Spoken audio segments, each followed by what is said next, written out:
મોદીના 3 દિવસના ગુજરાતના ભવ્ય પ્રવાસની શરૂઆત થઈ ચૂકી છે। દિલ્હીથી હીરાસર એરપોર્ટ વડાપ્રધાન નરેન્દ્ર મોદી રાજકોટ પહોંચ્યા અને ત્યાંથી હેલિકોપ્ટરથી સોમનાથ જવા રવાના થઈ ચૂક્યા છે। કુંવરજી બાવળિયા, મેયર નયનાબેન દ્વારા સ્વાગત કરવામાં આવ્યું હતું। માત્ર 5 મિનિટ રાજકોટ એરપોર્ટ પર તેમણે રોકાણ કર્યું અને એ પછી વડાપ્રધાન સોમનાથ જવા માટે નીકળી ચૂક્યા છે। આવતીકાલે ફરી રાજકોટ આવવાના છે અને વાઇબ્રન્ટ રિજનલ સમિટનું તેઓ ઉદ્ઘાટન પણ કરવાના છે। વધુ માહિતી સાથે સહયોગી સંવાદદાતા મયુર સોની પર જોડાયા છે। મયુર, સ્વાભિમાન પર્વ સોમનાથમાં ઉજવાઈ રહ્યું છે। વડાપ્રધાન નરેન્દ્ર મોદી 2 દિવસ રોકાણ કરવાના છે, આજે રાત્રે ત્યાં જ રોકાવાના છે। અદ્ભુત માહોલ સોમનાથની અંદર છે અને વડાપ્રધાનના પ્રવાસની આ ભવ્ય શરૂઆત થઈ ચૂકી છે।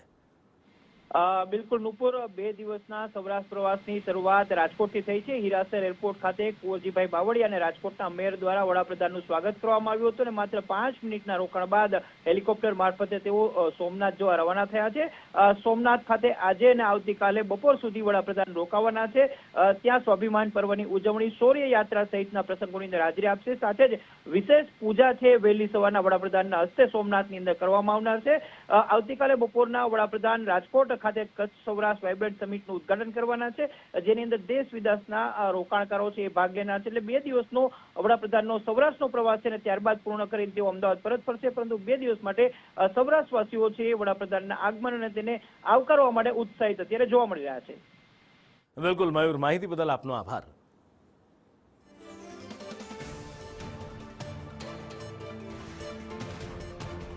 વડાપ્રધાન નરેન્દ્ર મોદી સોમનાથ જવા માટે રવાના થઈ ચૂક્યા છે અને લગભગ સોમનાથ પહોંચવાની તૈયારીમાં પણ હશે, કારણ કે રાજકોટથી સોમનાથનું અંતર એટલું વધારે નથી। જો હવાઈ મુસાફરીથી તમે સોમનાથ પહોંચો છો તો ખૂબ નજીકનું અંતર ગણાય છે અને થોડી જ વારમાં બસ સોમનાથમાં વડાપ્રધાનના આગમનની તૈયારીઓ છે, ઘડીઓ ગણાઈ રહી છે અને ત્યાં આહિર બહેનો વડાપ્રધાનના સ્વાગત માટે પણ તૈયાર છે।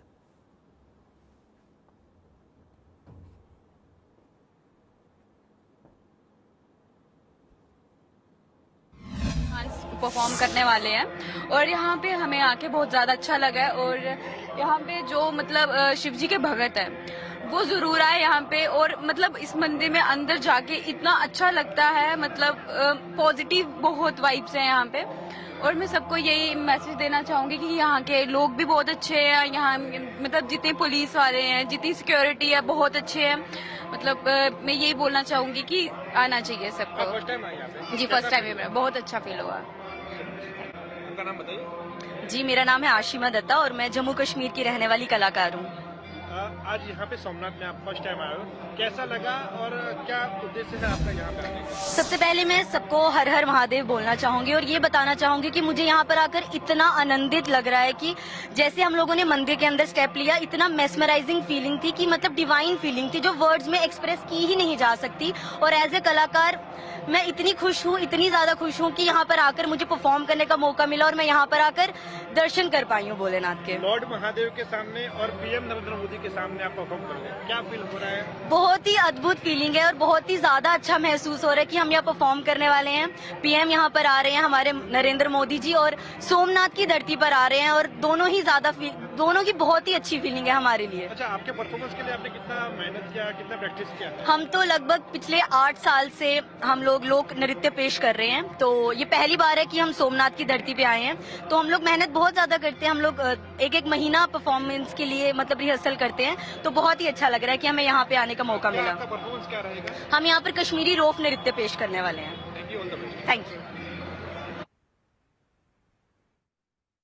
સોમનાથ મંદિર આજે ઉન્નત શિખરે ઊભું છે। 1000 વર્ષના સંઘર્ષ પછી પણ આજે સ્વાભિમાનથી આ મંદિર અરબી સમુદ્રના કિનારે ઊભું છે અને આજે પણ એ સનાતનને ગર્વાન્વિત કરતું આવ્યું છે। સૌથી પહેલું સૌપ્રથમ જ્યોતિર્લિંગ છે, દેશના 12 જ્યોતિર્લિંગમાંથી વડાપ્રધાન નરેન્દ્ર મોદી આવી રહ્યા છે અને આ સ્વાભિમાન પર્વની ઉજવણી અત્યારે થઈ રહી છે। આ સ્વાભિમાન પર્વની ઉજવણી એટલા માટે કે 1000 વર્ષ પહેલા, આજથી બિલકુલ 1000 વર્ષ પહેલા ગજનીમાં રહેતા ગઝનવી દ્વારા, મોહમ્મદ ગઝનવી દ્વારા સોમનાથ પર આક્રમણ કરવામાં આવ્યું અને એ પછી ખિલજી સહિતના ઘણા બધા આક્રાંતાઓ સોમનાથ મંદિર પર ત્રાટક્યા હતા। પણ એમ છતાં પણ આજે સોમનાથ મંદિર દરેક સનાતની માટે ગર્વ સમાન ઊભું છે।